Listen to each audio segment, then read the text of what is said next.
So out here, Jason Abbott, Honda guy. Tell us what today's been like on this 450L. Yeah, today's been just an absolute blast.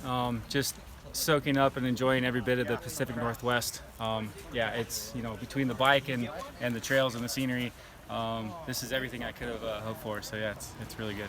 So we've had a bit of everything. We had some road, some fast fire road, and then some tight single track, and then some not so tight single track.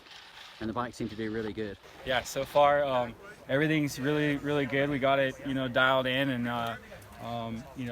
when we came out here a couple days before the intro, we rode and made a few minor adjustments, but realistically we're pretty darn close to stock.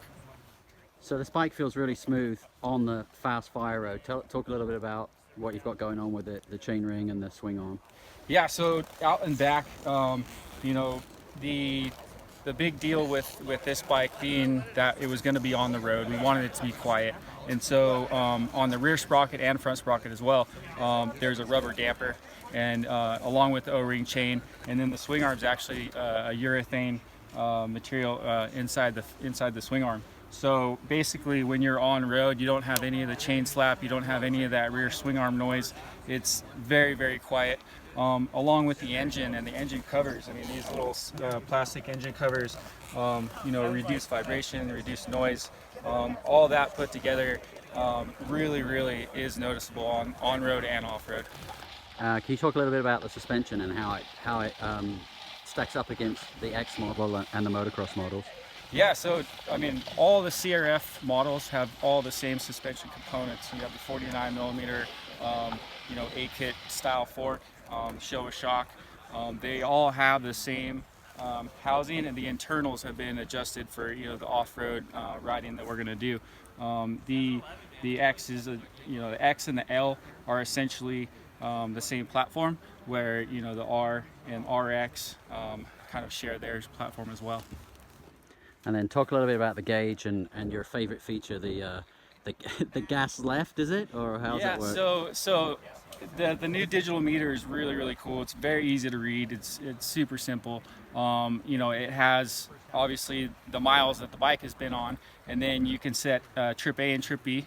You also have fuel consumption as miles per gallon, and then you have a current miles per gallon. But my favorite feature of the whole dash is basically it tells you how many gallons you've used. So I think right now we've used 0.8 a gallon. So just to know that, and just to have that in your head, and not guess, and not have to look at your a clear tank, or not have to check your tank, man, that just to know how much gas you use, and it just puts you at ease. And especially when you're in the middle of nowhere, that really makes all the difference in the world.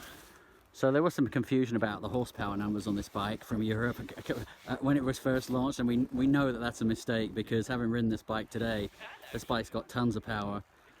It's definitely up there with the other brands as far as the power and power delivery and traction and that kind of stuff. So where do you think roughly you are on horsepower? Oh, we're in the 40s. The initial reports from Europe were stating, I think it was like 25 horsepower or something. Over there they have different regulations. So for the US, we're in the 40s, and you can feel it. It has a very good, strong, torquey character. Something else that really stands out between the R and the XL model is the added mass to the crank, and there's actually added weight to the clutch basket. So what that does is that smooths out the power delivery, and that's why it feels so smooth and so easy to use. And you can actually ride up, like say third or fourth gear, and really lug it, and the thing doesn't chatter. It keeps the forward momentum going really well. So we're going to get a sandwich over here now, and we've got another half day of riding. What's the rest of the trails going to be like today? It just keeps getting better. We have some twisty paved roads, with tree coverage. We have some really fun 2-track that goes up to an outlook that I'm hoping that it's clear so we can see the surrounding mountains, Mount St. Helens, Rainier, all of those. But we'll see when we get there. That's kind of the gamble, right? So yeah, I think this lunch stop is much needed. We'll get some refreshments and some food and get back on it.